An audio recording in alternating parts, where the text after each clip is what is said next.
Iya, oke. Kembali lagi di Coffee Morning Talk, Baki. Tapi kita karena lagi bulan puasa, kita nggak bawa kopi dulu ya. Iya, Ya mungkin nanti pas buka puasa baru kita ngopi gitu ya. Semoga kita berlanjut sampai buka puasa di Coffee Morning Talk-nya. pakai kue Bisa. seharusnya.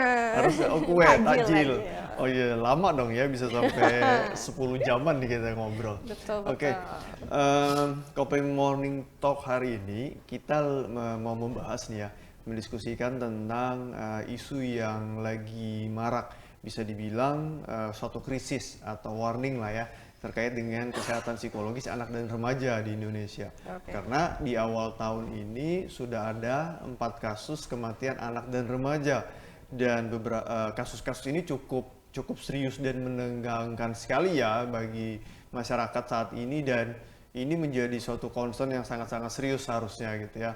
Yang pertama yang kita tahu tuh di NTT gitu ya, yang akibat dengan keterbatasan ekonomi. Ekonomi. Ya, yang kedua di Demak. di Demak yang dimarahin ibu, Iya. kemudian juga ada akibat dari Bullying. bunuh diri anak remaja di Kaltim gitu ya, di daerah kita sendiri. Kemudian ada kematian anak akibat oleh KDRT, oleh ibu Ibu tiri tiri. ya. Nah, fenomena ini kan menjadi suatu apa ya, suatu kondisi yang sangat-sangat serius untuk diperhatikan gitu ya. Kenapa sehingga menyasar ke anak-anak dan usia remaja gitu ya. Ini kan apa ya, di awal tahun udah dibuka dengan kasus seperti itu kan sangat luar biasa. Kayak gitu. Nah, kira-kira hal seperti ini apa sih yang bisa kita lihat, yang bisa kita cermatin sebenarnya dari kasus ini? Ya, berarti memang ada krisis di anak-anak gitu. Terus juga bagaimana sebenarnya pola asuh di rumah. Pola asuh. Sampai akhirnya membuat anak-anak ini anak-anak ya yang Ya, bisa kita anak-anak. ini anak-anak yang biasanya remaja ke dewasa ini malah dari remaja turun ke anak-anak kayak gitu yang sudah berani mengambil langkah untuk bunuh diri. Itu Ya. kan berarti memang dari rumah. Kenapa kayak gitu? Bagaimana ketahanan anak ini, bagaimana kontrol emosinya, bagaimana harga dirinya, sampai akhirnya ketika dia mendapatkan masalah, dia lebih memilih untuk melakukan hal tersebut seperti itu. Kenapa tidak? Apakah tidak ada di rumah tempat ia berkomunikasi sampai akhirnya Memilih memilih tindakan jalan itu. tersebut seperti itu? Padahal kan sebenarnya anak itu perlu sekali loh komunikasi, ngobrol Betul. dengan orang tua atau itu dengan saudaranya ataupun siapapun yang dekat dengan dia di rumah. Ya. Berarti kan memang dari kita ya pola asuh yang di awalnya akarnya nih yang Iya, harus bagaimana kita di rumah ini tadi iya kan, betul harus bagaimana di kita rumah ini tanyakan. memberi wadah atau fasilitas untuk anak-anak ini merasa aman, Terlindungi. nyaman, terlindungi gitu ya, ketika mereka menghadapi situasi yang susah gitu ya, Betul. kemalangan di dalam keluarganya, bagaimana mereka ini untuk tidak terlibat ini sepertinya kurang ya, seperti contoh di Kurang. NTT itu. Ya. Masalah untuk urusan uang sekolah, biaya sekolah. Yang dimana kita tahu kan di Indonesia ada sekolahan kan harusnya gratis ya. Betul. Ada dana khusus tadi dari Ada, pemerintah. ya. Tapi kenapa nih kok masih ada seorang anak, keluarga yang merasa kesusahan untuk memenuhi kebutuhan sekolahnya? Berarti kan memang ada sesuatu sistem atau suatu proses yang keliru juga gitu ya. Betul. Tapi mungkin selain memang juga karena tadi ya di rumah tidak adanya wadah atau fasilitas untuk anak merasa nyaman juga, mungkin apa ya, anak dibebankan kayaknya. Betul. Anak ini udah dipaparkan suatu beban kehidupan seputar ekonomi gitu ya, salah satunya dengan usia yang masih kecil sekali, kemudian sehingga dia sudah mulai memunculkan juga rasa tanggung jawab. Dan kemudian bisa juga kenapa sampai yang cukup apa ya, membuat khawatir itu adalah kenapa memilih tindakannya mengakhiri hidup. Nah, Ya, ini kan betul. menjadi suatu tanda tanya besar juga nih Mbak Ki. Kenapa anak-anak sekarang sangat-sangat apa ya, concern dan paham sekali ketika mereka merasa terpuruk, mereka milihnya tindakan itu. Paparan ini sih media sosial, internet, Ya. pokoknya apapun itu dari gadget. Ya. Nah, itu juga mereka kan sangat bisa sekali melihat lewat TikTok atau berita juga di televisi, tapi mungkin televisi berita mereka skip ya, tapi di TikTok segala macam yang dulu ramainya pernah nih beberapa tahun yang lalu ramainya di TikTok mungkin sampai sekarang masih yang tapi awal-awalnya itu kan barcode yang lihat tangan itu ya. Betul, ya. anak SD Anak pun SD. mengakui mereka paham apa itu barcode yang awalnya saya nggak tahu ya, kita kan taunya self injury kayak gitu yang menyakiti diri, menyayat diri, tapi ternyata mereka punya ini istilah atau pola kata-katanya, tertentu, kata-katanya tadi gitu ya. Dan ini udah menyasar ke anak-anak usia SD. Betul, anak-anak SD itu pernah saya ngasih materi tentang kekerasan pada anak itu di sebuah sekolah dasar, dan itu cukup banyak sih, ratusan itu di lapangan waktu itu saya ingat banget. Dan ada yang bilang apa aja sih sebenarnya kalau misalnya apa dampak dari bully waktu itu. Terus ada yang bilang barcode Bu, barcode, bikin barcode kayak gitu. Oh, tahu barcode, tahu siapa sini yang pernah bikin barcode? Banyak yang angkat tangan itu anak SD. Dan itu di kalangan SD. Betul. Ya, artinya kan ini udah menjadi apa ya, paham yang keliru ya di dalam kalangan anak-anak SD. Barcode itu menjadi suatu tren gitu ya, mereka menjadi tren di kehidupan atau di generasi mereka saat ini ketika mungkin mengalami suatu persoalan kesusahan gitu ya, atau ngerasa down atau terpuruk, sehingga mereka memilihnya atau mengaitkannya dengan perilaku barcode tadi. Dan sekarang mungkin udah berkembang malah ke suicide, bunuh diri gitu ya. Ini kan sangat-sangat warning ya sebenarnya, kan ini suatu darurat ya kalau menurut. Udah berapa tahun ini sebenarnya? Dulu trennya barcode, sekarang trennya bunuh diri. Kan itu meningkat. Ya, artinya kan ini dari awal sebenarnya seharusnya warningnya. Dari awal kita. Sebenarnya. Nah, di sini kan perannya lagi juga seluruh lapisan ya, dari rumah semuanya sebenarnya, cuma memang di awal dari rumah kan, bagaimana di rumah, lingkungannya, sekolah juga terutama, karena kan sekolah dan rumah ini kan menjadi tempat utama anak-anak ini hidup kan, dalam 24 jam gitu kan, sekolah di rumah dan sekolah. Memang rumah dan sekolah ini memang harus berbenah juga kan, harus hati-hati juga memang bagaimana mereka melakukan, bukan hanya memberikan pendidikan dasar akademik, spiritual, attitude, tetapi juga bagaimana memberikan pendidikan dalam hal regulasi emosi gitu ya, bagaimana pengelolaan diri gitu ya, terkait dengan biar mengembangkan kondisi psikis yang lebih sehat ini ke anak-anak, biar tidak semakin jatuh. Selain itu ada yang mudah sih sebenarnya untuk pendidik, untuk orang tua yang melihat kondisi anak yang mungkin mereka pasti melihat ada yang aneh dari anak ini kayak gitu kan. Cukup yang paling awal itu adalah jadi pendengarnya anak, sama bisa membuat anak itu nyaman untuk cerita, habis itu jadi pendengar yang baik. Cukup jangan dulu menasehatin yang langsung banyak gitu. Kadang anak-anak juga kabur kalau dinasehatin, tapi cukup sebagai pendengar dan mereka merasa bahwa ada yang perhatian sama mereka. Baru habis itu masuk nih guru-guru untuk memaparkan gimana caranya mengatur emosi, gimana caranya menyelesaikan masalah. Itu kan yang simple-simple dulu. Betul.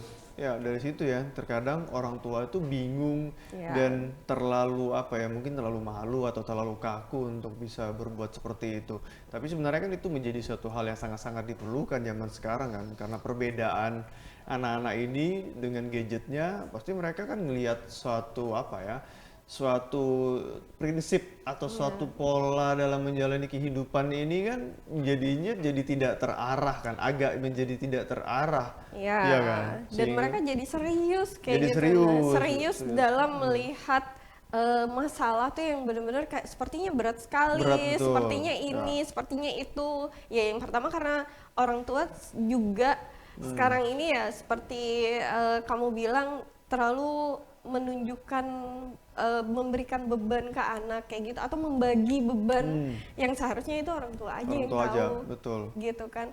Anak cukup tahu mungkin saat ini masih belum ada, Ya, tapi tidak dengan rentetan-rentetan kamu betul. ini kayak ini. Ah, ya itu yang bikin anak-anak ini akhirnya Akhirnya, merasa mereka juga jadi beban ya, seperti itu. betul. Sehingga mereka mempersepsikan diri mereka itu sebagai beban orang tuanya kan. Betul, ini Kayak nggak gitu. juga sedikit pasien Iya, kita juga yang anak-anak remaja ke dewasa itu merasa bahwa mereka adalah beban aja. beban, betul. Karena tadi ya, cara komunikasi orang tua kita itu yang tadi, pengennya mungkin mereka niatnya pengen anak ini mengerti. Ya, Tapi yang ditangkap salah sebenarnya. Anak menangkap, betul. oh orang tuaku ini nggak tahu nih kalau aku ini beban buat mereka. Karena orang tua menyampaikannya dengan ekspresi yang juga apa ya, ekspresi yang tidak biasa gitu ya. Betul, dan Seperti itu. kondisi juga dalam emosi yang tidak Emosinya juga nggak stabil, stabil. betul. Betul. Nah ini memang yang menjadi ancaman kan, menjadi potensi anak-anak kita ini mengembangkan perilaku yang terlalu jauh gitu ya, ketika mereka merasa stres, depresi gitu ya, sehingga mereka mengambil langkah yang tadi, yang bingung kan sebenarnya, karena mereka bingung kan, kayak sudah stuck sehingga akhirnya mutusinnya ya udah bunuh diri kayak gitu. Nah, ada juga tadi kasus yang mungkin tidak bunuh diri tetapi KDRT lagi-lagi Ya, gitu ya.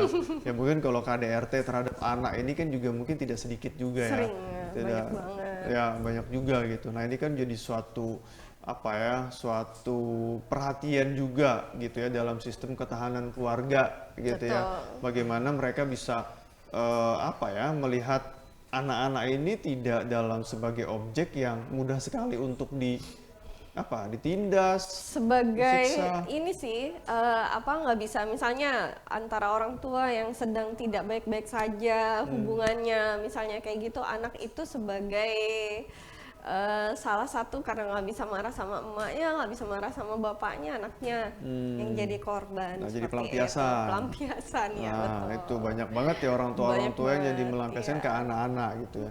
Ya sebaiknya sih ya ketika memang permasalahan begitu ya menemui profesional lah ya. Jangan sampai di rumah nih yang kena. Artinya kan memutus persoalan emosional itu tidak sampai berdampak ke anak kayak gitu, Betul. ya kan? Cukup di orang tuanya aja gitu ya. Ya artinya tadi, artinya harus aware gitu. Ketika punya masalah jangan meminta anak yang memahamin selalu, karena kan anak ya memang haknya mereka untuk apa ya, belajar, bermain gitu kan. Ya, Mereka belum bisa berpikir secara orang abstrak logis dewasa orang dewasa, tapi zaman sekarang orang tua pengen menuntut anaknya tadi dituntut untuk anaknya berpikir mengerti mengerti seperti orang tuanya juga. beban orang tua seperti apa, Ya, mengerti bahwa perekonomian di rumah seperti betul. apa. Anak itu mereka terlalu bercerita ke anak kayak gitu. Padahal anak ini kan sebenarnya belum waktunya Belum untuk waktunya untuk untuk memikirkan. memikirkan dan mendapatkan beban Mendengarkan. tersebut Betul. seperti itu. Ya tadi orang tua tadi banyak sistem yang salah, artinya dari pola asuh, konsep-konsep yang memang udah terlalu apa ya, terlalu tidak beraturan sepertinya zaman sekarang gitu ya. Ya mungkin lagi-lagi sih, orang tua juga sedikit banyaknya terpapar sosmed juga sebenarnya zaman sekarang. Betul. Kemudian mungkin tanpa sadar membandingkan kehidupannya dengan orang-orang yang Orang-orang sedang apa flexing di sosmed. Iya Padahal kan? kan juga nggak semuanya Ya, yang seperti itu. Dan betul. orang tua sibuk juga bisa membuat anak juga merasa kesepian, Bisa juga. sendiri, seperti itu. Jadi ketika pulang ke rumah, pulang sekolah yang harusnya bercerita, ketika mau cerita sama orang tuanya nanti dulu nah. Hmm, Sibuk nah, mama ya, capek nah, bapak capek nah, mereka seharusnya main. Nah, ketika mereka ingin cerita ya mau gimana, sedangkan ya, ngajak untuk bermain aja nggak ada nggak waktu, ada nggak ada waktu, apalagi kesempatan mau cerita yang cerita. tentang masalahnya mereka hadapi, entah itu dibully, entah itu bermasalah di sekolah atau dengan teman-temannya. Jadi akhirnya bingung mau cerita sama siapa. Ya, Tapi nggak sedikit juga anak-anak ini bermasalah bukan dari sekolah, tapi dari rumah seperti itu. ya. Pertengkaran orang tua, pertengkaran dengan Saudara, saudara, seperti itu, yang akhirnya membuat mereka tuh nggak nyaman di rumah, nggak nyaman kalau mendengar teriakan-teriakan orang tua itu juga sering tuh. Salah satunya yang bunuh diri di mana Demak ya kalau Demak. nggak salah itu kan juga karena orang tuanya kan, Ya, yang betul. dimarahin orang Dimarahin. tua sampai akhirnya ya itu Ya, kemana lagi anak ini betul. akan lari kayak gitu. Lari Nah, karena dia udah ngerasa terpojokkan, sudah diberikan apa narasi-narasi yang seolah-olah dia itu berbuat salah sekali gitu ya, betul. sehingga kan anak ini punya muncul rasa ketakutan, Ya, harga dirinya turun, rendah diri gitu ya, sehingga ya tadi dia merasa stuck sehingga memutusin untuk tadi bunuh mengakhiri diri, betul. hidupnya kayak gitu.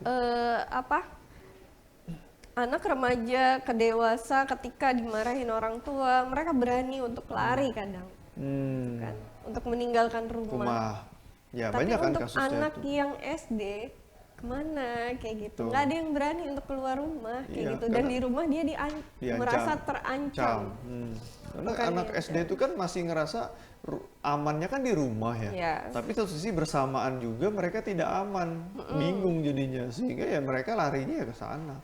nggak Itu. tahu harus kemana Kemana, lagi iya. gitu yang seharusnya melindungi mereka yang harusnya membuat mereka aman itu yang menjadi ancaman buat mereka. Ya, Akhirnya ya bunuh ini diri. juga bisa menjadi apa ya? Jadi kan akhirnya ini kan harusnya menjadi suatu dasar ya untuk apa ya pihak-pihak terkait lah ya Betul. untuk membuat suatu sistem ataupun regulasi perihal dengan edukasi atau penanganan yang intervensinya itu pendekatannya ke family atau keluarga. Betul. Iya kan, sehingga kan nanti ujung-ujungnya kan juga akan berpengaruh terhadap kesejahteraan anak-anak dan remaja ini kan, kayak gitu. Tapi ya tadi, karena itu kan pasti kompleks ya, setiap case ini kan, kejadian kasus yang terjadi di Indonesia di awal tahun ini kan berbeda-beda kan. Betul. Ya ada yang karena terkait Bullying, sekolah, bullying, ekonomi, kemudian KDRT.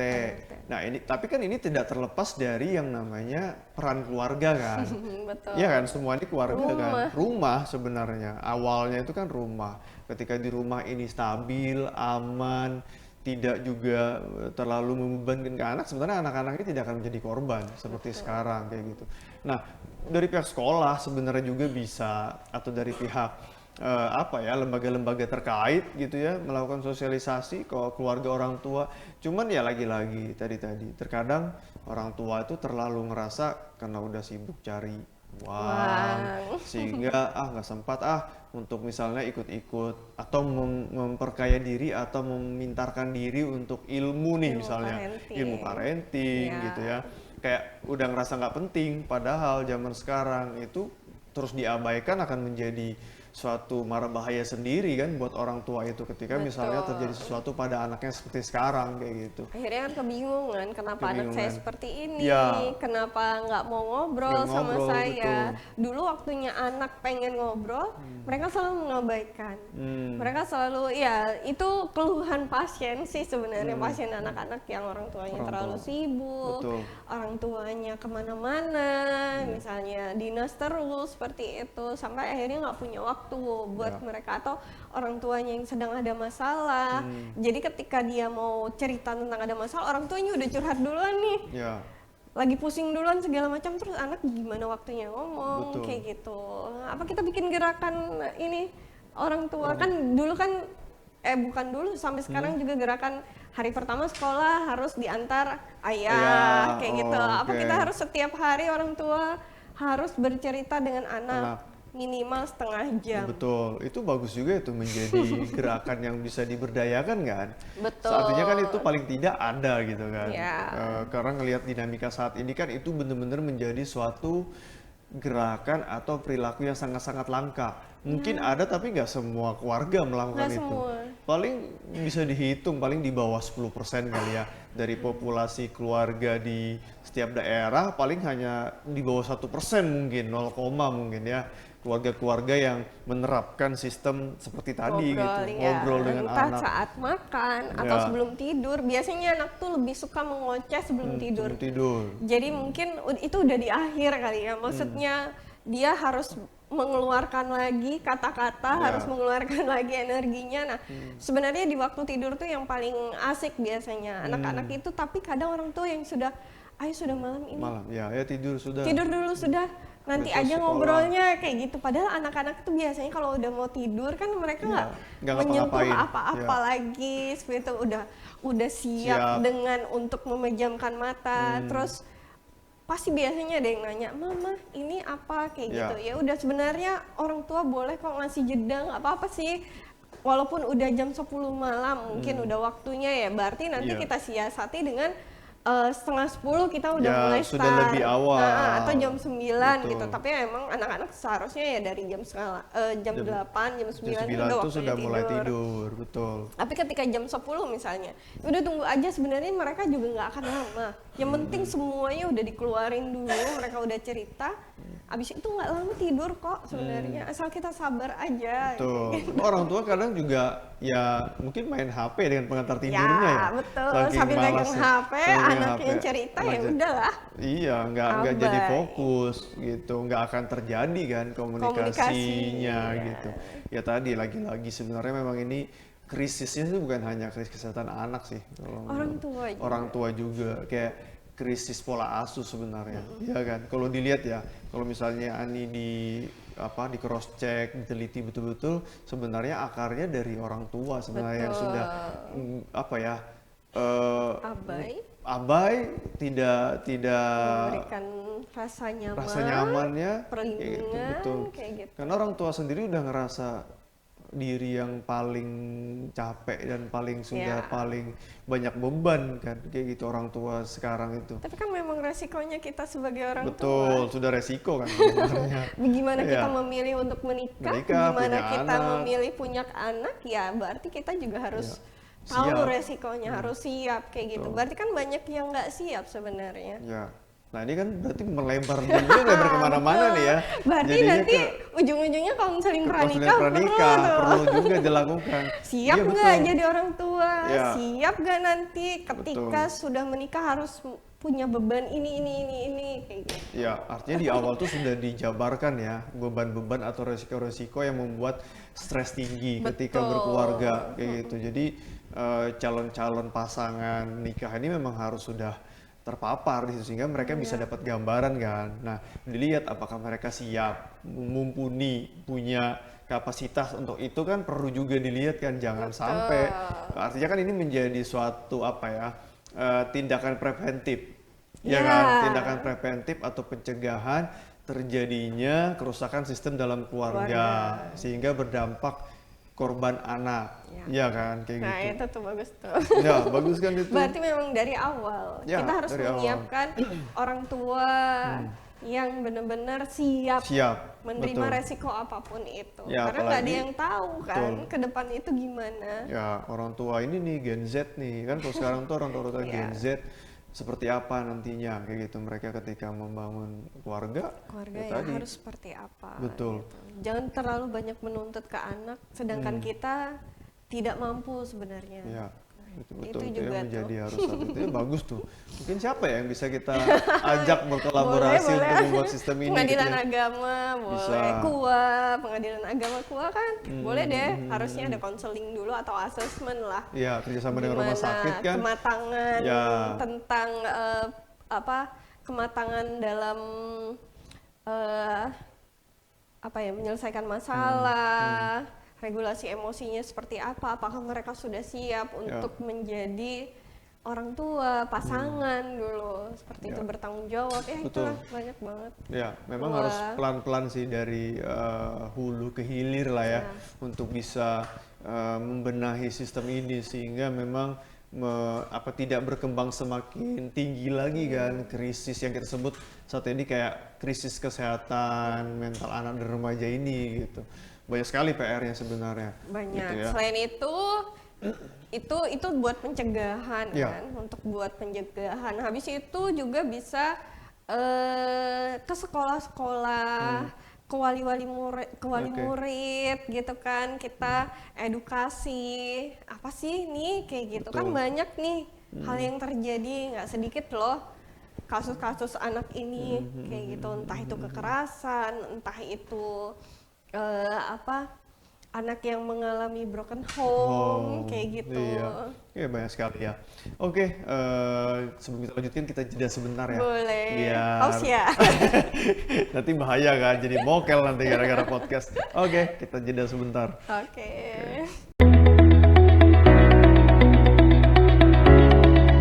Kini, Rumah Sakit Umum Daerah Aji Muhammad Parikesit memberikan kemudahan bagi Anda. Anda tidak perlu antri dan menunggu lama untuk mendapatkan obat di instalasi rawat jalan. Sobat Parikesit, layanan antar obat Parikesit. Layanan lebih nyaman, tanpa antri, dan obat diantar langsung ke rumah Anda. Tarif dan syarat ketentuan berlaku. Untuk informasi lebih lanjut, segera hubungi call center Depo Rawat Jalan 0813 4614 5900 atau kunjungi Depo Farmasi Rawat Jalan, Gedung Merak, lantai dasar. Sobat Parikesit, layanan antar obat Parikesit.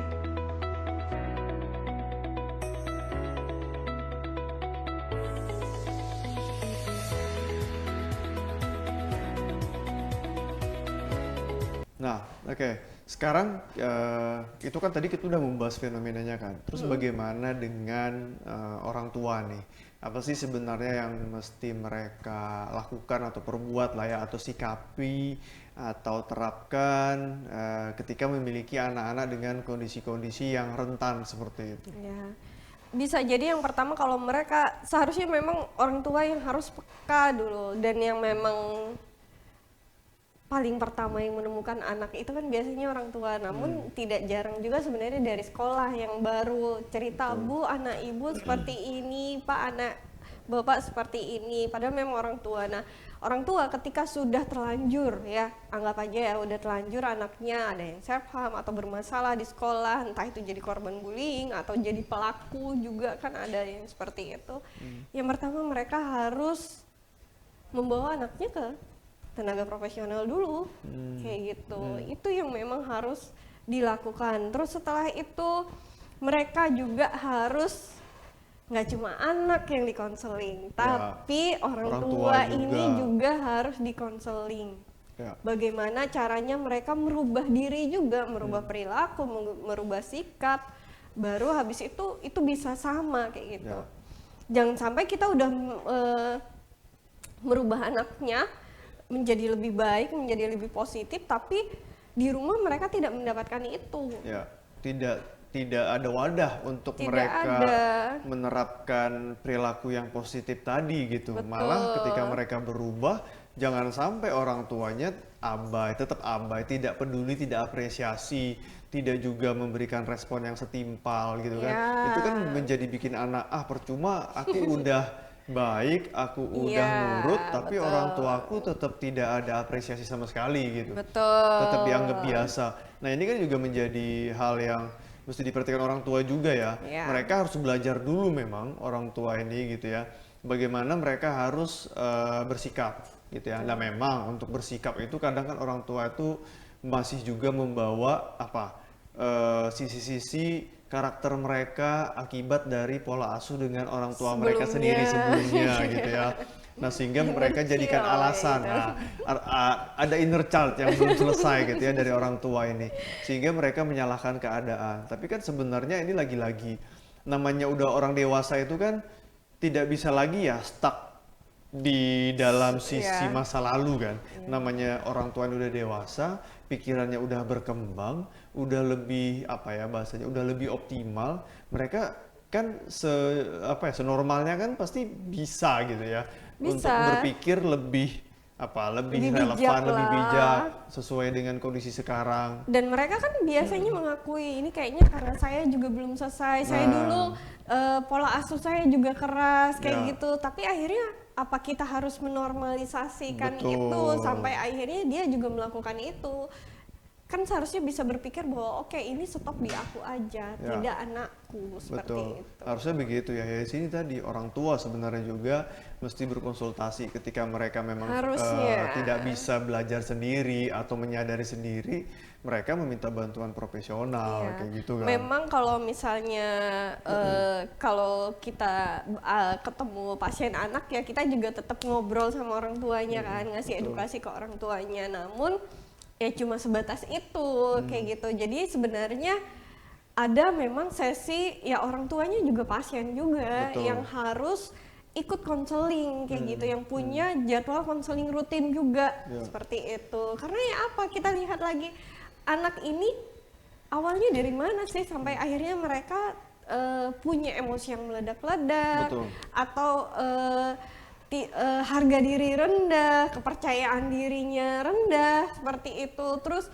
cara mereka melihat masalah itu seperti apa, itu kan memang dari rumah gitu, dari orang tua seperti itu. Itu yang harus memang benar-benar diperbaiki. Jangan sampai kita memperbaiki ketika pulang ke rumah ternyata di rumah pemicunya ya susah kayak gitu. Dan kita juga akhirnya capek ngasih tahu pasien anak yang mereka harus mengerti orang tua mereka seperti itu. Beda hal ketika anak ini sudah dewasa ya, bisa kita bantu untuk bagaimana mereka menerima orang tua mereka, karena orang tuanya ini nggak bisa masuk di konseling dengan kita kayak gitu, karena mereka dewasa kan. Kalau anak ini ya orang tuanya yang harus bener-bener kayak legowo gitu. Nah untuk aku juga harus memperbaiki diri nih demi anakku Ya, kayak gitu. betul. Dan juga harus realistis ya orang tua ini Ya, kadang betul. harus realistis kan. Kalau misalnya memandang anak, jangan sampai berharap atau menginginkan sesuatu yang melebihi dari kemampuan anak ini juga gitu ya. Anak ini kan masih banyak keterbatasan kan kayak gitu. Terkadang kan orang tua tuh tadi terlalu apa ya, ambisius, terlalu menuntut, ekspektasinya tinggi ke anak gitu kan, sementara anak ini juga punya keterbatasan gitu ya, tapi orang tua ini tadi berharapnya terlalu jauh, yaitu jadi kadang bisa juga sebenarnya membuat orang tua ini memiliki suatu apa ya, suatu ketidakstabilan emosi ya kan, antara ekspektasi kemudian dengan realita anaknya tidak masuk, tidak match, sehingga orang tuanya jadi labil. Betul. Ketika orang tua labil, anaklah jadi sasaran.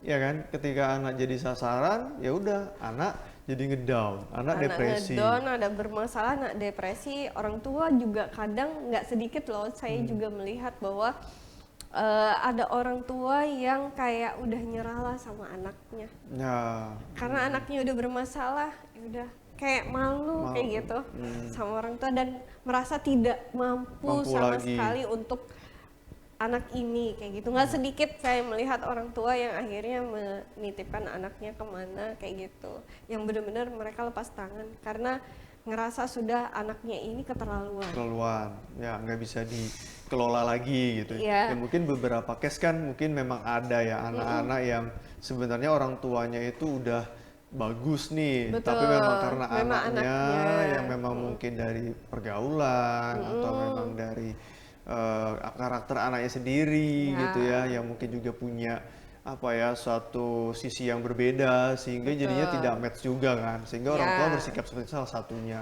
kayak gitu karena Tapi ada juga yang anaknya yang nggak mau sebenarnya kayak gitu, yang memang karena orang tua yang sudah ngerasa tidak apa ya, kayak bikin malu, terus anak ini tidak sesuai dengan yang diharapkan seperti itu dan menyerah kayak gitu. Padahal sebenarnya anak ini juga kenapa sih dia seperti ini gitu. Itu yang orang tua juga harus mengerti. Betul. Nah ini kan hak kedua belah pihak ini, orang tua, anak, memang masing-masing punya apa ya, porsinya yang memang mereka harus saling mengevaluasi dan melakukan sesuatu lagi hal untuk sama-sama bisa membangun sistem yang sehat kan, kayak gitu.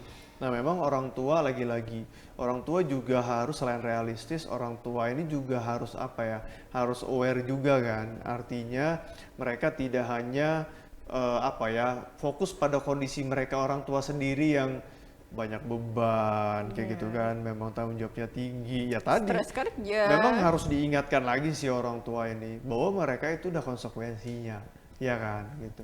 Ya terkadang ya tadi kadang orang tua ini suka lupa sih. Terkadang makanya mereka tuh lupa kalau itu memang sudah tugasnya mereka, konsekuensi Betul. mereka gitu. Orang tua kadang lepas. Nah ini dari paham-paham yang keliru ini yang mestinya memang harus Lurus. diluruskan. Terkadang ada orang tua yang masih menjadikan anaknya sebagai investasi. Ya kan? Oh, saya membesarkan dia biar dia berbakti, ngebantu saya, biayain saya, bagian saya. Ya. Jadi si orang tua ini tidak memikirkan kesejahteraan anak ini dan jangka panjang. Orang tua hanya concern bahwa anak tumbuh besar harus untuk ngebahagiain dia. Ya. Kayak gitu. Sebenarnya mereka investasi juga, tapi secara anak ini harus sukses nanti bantu dia. Tapi mereka tidak, mereka mensejahterakan anak sampai supaya anaknya sejahtera. Tapi sejahtera secara apa dulu nih? Ya, Kadang mereka juga hanya untuk anaknya sejahtera secara mereka punya karir yang bagus, mereka punya anak ini harus punya ya karir yang bagus, akhirnya juga ekonominya juga meningkat gitu kan. Tapi mereka tidak mensejahterakan psikisnya, anak. betul. Gitu. Banyak juga kejadian begitu. Kadang ada memang anak bisa mengikuti keinginan orang tua seperti tadi ya, Betul. mensejahterakan anak secara karir dan ekonomi gitu ya. Ada, tapi kebanyakan juga anak-anak menjadi ada yang kosong, Ya. ada yang hampa, yaitu kesejahteraan psikisnya tadi kan gitu. Karena mereka apa ya terlalu karena saking respectnya mungkin ya sama orang tua sehingga mereka bisa mengikuti orang tua ya tadi berdasarkan keinginan yang hanya secara materi gitu, non psikisnya. Nah ini kan menjadi bahaya juga gitu. Ya. Karena kan banyak tuh pasien-pasien juga ada yang lulusan-lulusan sekolah kedinasan yang benefit gitu ya yang menjadi incaran kan banyak, tapi ternyata mereka juga punya kondisi psikis yang nggak stabil. Betul. Mereka lulus dari sekolah itu langsung kerja tanpa tes, ditempatkan di tempat yang benefit, yang memang secara ekonomi bisa meningkatkan, tapi ternyata secara psikis mereka juga memiliki problem kayak gitu. Nggak sehat seperti Iya, itu. kayak gitu. Itulah berarti memang peran orang tua nih yang paling penting. Jadi ketika membawa pasien anak, ketika anak sudah terlihat bahwa oh anak saya sedang tidak baik-baik saja, datangnya berdua, bertiga sebenarnya dengan ayah juga, kadang juga ibu aja yang datang atau kadang salah satunya ayah aja yang datang. Harus semuanya yang konseling. Betul, semuanya. Karena memang situasinya udah berbeda kan soalnya saat ini.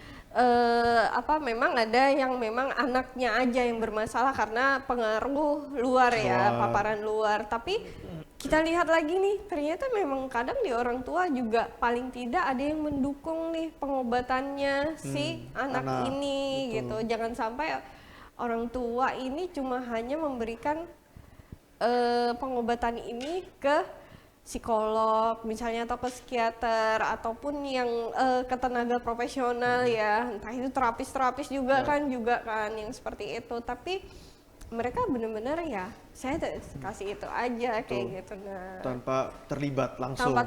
Padahal penyembuhan yang paling cepat itu adalah peran dari orang tua. Dukungan dari orang tua itu kelihatan sekali ya. Saya punya pasien yang dia masuk ke anxiety ya, gejala cemasnya tuh cukup tinggi kayak gitu, dan yang memang benar-benar dia merasa tidak berminat apapun yang sampai akhirnya masuk ke gejala depresi juga. Ada yang sama, tapi yang ini dengan orang tua dua-duanya yang selalu datang dan selalu menanyakan ke saya. Jadi minta waktu ke saya untuk gimana anak saya seperti itu. Jadi dukungannya sangat baik sekali nih, dan orang tua itu mengakui kesalahannya. Jadi anak pun juga dia awalnya nggak berani ngomong ke orang tuanya tentang apa yang dia rasa, dan ternyata memang itu mulainya dari rumah kayak gitu. Dia cerita bahwa ayah saya seperti ini, ibu saya seperti ini, saya tidak terima ketika orang tua saya terlalu sibuk misalnya yang seperti itu ya. Akhirnya orang tuanya mengerti dan mau. Nah itu beda hal dengan ada yang ini yang datangnya selalu sendiri. Bolak-balik sendiri ya. Ini programnya cepat sekali selesainya kayak gitu. 2 kali program udah gitu. Sedangkan yang ini harus berkali-kali, Berkelanjutan. dan itu yang kelihatan. Ternyata peran orang tua sangat besar sekali. Besar, karena support system family itu kan menjadi salah satu Betul. penentu juga Penentu. keberhasilan, sehingga kan intervensinya menjadi paripurna kan. Ya. Gitu. Nah, oke, ya pembahasan ini menarik sekali dan panjang, betul ya, Ini panjang. sebenarnya akhirnya jadi meluas. Iya, gitu. meluas sebenarnya karena memang akar dari masalah korban anak-anak ini kan memang bukan hal yang simpel. Ya. Bukan hanya melihat atau tertuju pada anak yang lemah, bukan sebenarnya. Bukan. Ini suatu hal yang terbangun kan Dari rumah. sesuatu yang Akarnya. terbentuk akarnya. Nah, dari sini yang mesti menjadi concern dan perhatian. Iya. Oke, thank you, terima kasih Mbak Kiki sudah pembahasannya untuk hari ini ya. Semoga kita bisa bahas lagi hal yang menarik lainnya gitu ya di Coffee Morning Talk yang Ya. lain. Walaupun nggak ada kopinya gitu ya. Kita virtualkan aja gitu ya. Betul. Dibayangkan aja kopinya untuk Tapi bulan Ramadan ini ini. harus kita bikin nih gerakan nih Ya. untuk apa ya? Gimana caranya orang tua yang benar-benar bisa komunikasi, kasih waktu buat anak, gerakan kasih cerita sama anak. Ya. Ya paling nggak setengah jam Setengah lah jam, seperti paling itu. minimal setengah Iya. jam. Setengah jam itu tidak terasa dan tidak akan mengambil waktu 24 jam yang Betul. berharga banget. Dinas-dinas kok, yang gitu. terkait bisa kan kita sebutkan di sini, dinas kesehatan, boleh. dinas sosial, dinas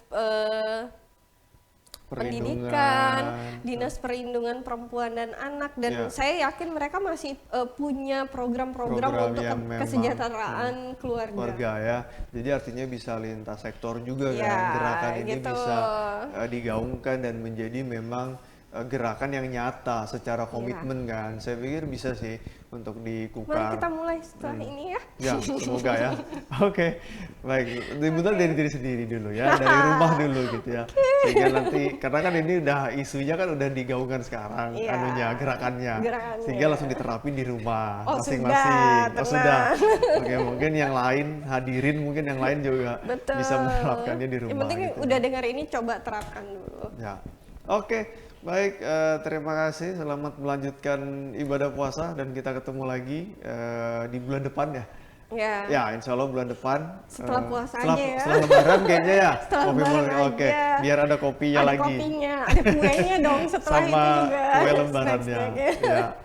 Oke, baik. Begitu sampai ketemu lagi. Terima kasih. Terima kasih.